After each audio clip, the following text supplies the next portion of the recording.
حضرت عبداللہ بن مسعود رضی اللہ تعالیٰ عنہ بیان کرتے ہیں کہ میں نے پیارے پیغمبر صلی اللہ علیہ وسلم سے دریافت کیا، عرض کیا، پوچھا ای الاعمال احب الی اللہ، اللہ کے نبی، اللہ کے نزدیک کون سا عمل زیادہ محبوب ہے؟ آپ صلی اللہ علیہ وسلم نے ارشاد فرمایا الصلاۃ لوقتها، الصلاۃ لوقتها، فرمایا کہ نماز جس کو وقت پہ ادا کیا جائے یہ سب سے زیادہ افضل ہے۔ قلت ثم ای، میں نے پھر پوچھا کہ اللہ کے نبی اس کے بعد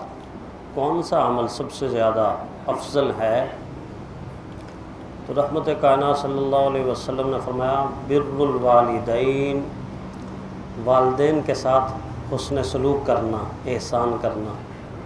یہ اللہ کو بڑا پسند ہے، یہ بڑا افضل عمل ہے۔ قلت ثم ای، پھر میں نے عرض کیا اللہ کے نبی اس کے بعد؟ تو پیارے پیغمبر صلی اللہ علیہ وسلم نے فرمایا الجہاد فی سبیل اللہ، اللہ کی راہ میں جہاد کرنا یہ بہت ہی افضل اور فضیلت والا عمل ہے۔ حضرت معاذ رضی اللہ تعالیٰ عنہ کہتے ہیں کہ مجھے رسول اللہ صلی اللہ علیہ وسلم نے وصیت فرمائی، فرمایا وَلَا تَتْرُكَنَّ صَلَاةً مَكْتُوبَةً مُتَعَمِّدًا، کہ فرض نماز قصداً، ارادتاً ترک کبھی نہ کرنا، کبھی نہ کرنا، کبھی نہ چھوڑنا،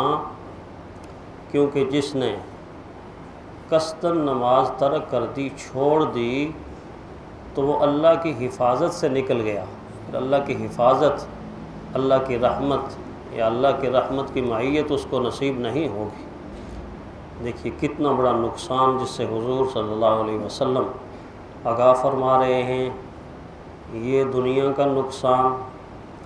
آنے والی حدیث میں پیارے پیغمبر صلی اللہ علیہ وسلم آخرت کا ایک بہت بڑا نقصان بتا رہے ہیں۔ حضرت عبداللہ بن عامر بن عاص رضی اللہ تعالیٰ عنہ روایت کرتے ہیں کہ رسول اللہ صلی اللہ علیہ وسلم نے ایک دن نماز کا ذکر فرمایا اور فرمایا کہ جس نے نماز کی حفاظت کی تو اس کے لیے یہ قیامت کے دن نور بن جائے گی، برہان یعنی دلیل بن جائے گی اللہ کے ہاں، اور نجات کا سبب بن جائے گی۔ اور ساتھ ہی فرمایا جس نے اس کی حفاظت نہ کی تو یہ اس کے لیے نہ نور ہوگی، نہ اللہ کے ہاں کوئی دلیل ہوگی، نہ نجات کا باعث بنے گی۔ اور آگے جو جملہ ہے وہ بہت قابل غور ہے، فرمایا ایسا آدمی قیامت کے دن قارون، فرعون، حامان، ابی ابن خلف جیسے نافرمانوں کے ساتھ کھڑا کیا جائے گا۔ دوسری حدیث میں یہ بھی آتا ہے کہ محشر کی زمین پر جب اللہ تعالیٰ کی طرف سے اہل ایمان کو حکم ہوگا کہ آپ سجدے میں چلے جائیں، تو سارے لوگ سجدے میں چلے جائیں گے اہل ایمان، لیکن وہ جو نماز نہیں پڑھتے تھے وہ کھڑے کے کھڑے کفار کے ساتھ رہ جائیں گے۔ کتنی بڑی شرمندگی ہوگی، کتنی بڑی حسرت ہوگی، کتنا بڑا نقصان ہے، اور اس سے حضور صلی اللہ علیہ وسلم اسی دنیا میں آگاہ فرما رہے ہیں، بلکہ ایک حدیث میں تو مثال دے کر نقصان کو واضح کیا کہ ایک آدمی ہے اور اس آدمی کا نقصان ہوتا گیا۔ آدمی کے پاس کیا ہوتا ہے؟ کنبہ، قبیلہ، خاندان، جائیداد، اثاثہ، عہدہ، منصب، یہ ساری چیزیں انسان کے پاس ہوتی ہیں بعض دفعہ۔ تو فرمایا کہ ایسا آدمی کہ اس سے یہ ساری چیزیں لٹ گئیں، اس کا کنبہ، قبیلہ، خاندان، اس کے بچے، اس کی اولاد، اس کی بیوی، ساری کی ساری چیزیں اس سے جدا ہو گئیں۔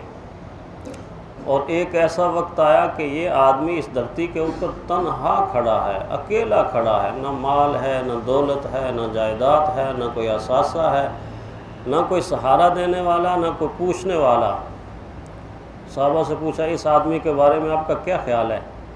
تو صحابہ نے عرض کیا اللہ کے نبی یہ تو بہت قابل رحم ہے،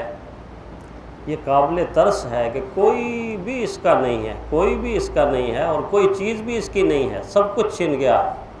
تو پیارے پیغمبر صلی اللہ علیہ وسلم نے فرمایا اس سے زیادہ قابل رحم اور قابل ترس وہ شخص ہے کہ جس کی ایک نماز قضا ہو گئی، جس کی ایک نماز قضا ہو گئی، اس کا اس سے زیادہ نقصان ہے۔ اور پھر آپ دیکھیے کہ رحمت کائنات صلی اللہ علیہ وسلم کی زندگی کے آخری لمحات کا جو منظر ہے وہ کیا منظر ہے کہ جب بیماری کی شدت ہے، کمزوری کی انتہا ہے، بیماری کی شدت ہے، کمزوری کی انتہا ہے، اتنی کمزوری کہ آپ صلی اللہ علیہ وسلم کے پاؤں مبارک اور ٹانگوں میں سکت باقی نہ رہی، طاقت باقی نہ رہی کہ اسی حال کے اندر ام عائشہ صدیقہ رضی اللہ تعالی عنہ فرماتی ہیں کہ رسول اللہ صلی اللہ علیہ وسلم اٹھ بیٹھے اور دو صحابہ کو بلایا، حضرت عباس کو بلایا، حضرت علی رضی اللہ تعالی عنہ کو بلایا اور اپنے ہاتھ مبارک بازو مبارک یوں پھیلا دیے، ایسے دونوں طرف ایسے پھیلا کے، ایک ہاتھ اور بازو حضرت عباس کے کندھے پر ہے اور دوسرا بازو حضرت علی رضی اللہ تعالی عنہ کے کندھے پر ہے، اور فرمایا مجھے اٹھاؤ، مجھے اٹھاؤ۔ اور اس طرح رسول اللہ صلی اللہ علیہ وسلم کو اٹھایا گیا۔ صحابہ فرماتے ہیں کہ حضور اس دن اس انداز سے مسجد میں آئے کہ پاؤں مبارک زمین کے اوپر لگ رہے تھے، پاؤں مبارک زمین کے اوپر لگ رہے تھے۔ ایسی حالت امت کے سامنے پیش کر دی کہ اگر اتنی کمزوری بھی آ جائے تو ایک تو یہ کہ نماز ترک نہیں کرنی، اور دوسرا یہ کہ جماعت ترک نہیں کرنی، بلکہ امی عائشہ صدیقہ رضی اللہ تعالی عنہ یہاں تک فرماتی ہیں کہ آخری لمحات میں حضور جن اعمال کی طرف بار بار تلقین کرتے رہے، بیماری کی شدت کی وجہ سے جب بے ہوشی طاری ہو جاتی، تھوڑی دیر کے لیے ہوش آتا تو حضور کی زبان مبارک سے یہ جملہ نکلتا، الصلاۃ الصلاۃ الصلاۃ، نماز ہو گئی۔ جب امی عائشہ صدیقہ رضی اللہ تعالیٰ عنہ فرماتے ہیں کہ صحابہ آپ کا انتظار کر رہے ہیں، فرمایا مروا ابا بکر فلیصلی بالناس، ابو بکر رضی اللہ تعالیٰ عنہ کو بتا دو کہ وہ لوگوں کو نماز پڑھائیں۔ ایک حدیث میں الصلاۃ وما ملکت ایمانکم، جب ہوش آیا تو فرمایا لوگوں نماز کا دھیان رکھنا، اپنے ملازموں اور خادموں کا دھیان رکھنا، اور ایک حدیث میں فرمایا اپنی خواتین کا لحاظ رکھنا۔ تو آخری لمحات کے اندر بھی رسول اللہ صلی اللہ علیہ وسلم نماز کی اتنی تاکید اور تلقین کرتے رہے۔ اس سے اندازہ ہوتا ہے کہ یہ فریضہ کتنا اہم فریضہ ہے کہ مومن ہو کر اس فریضے کو ترک کیا ہی نہیں جا سکتا۔ اللہ تعالی ہمیں نماز کی اہمیت سے باخبر ہو کر سنت کے مطابق نماز ادا کرنے کی توفیق عطا فرمائے۔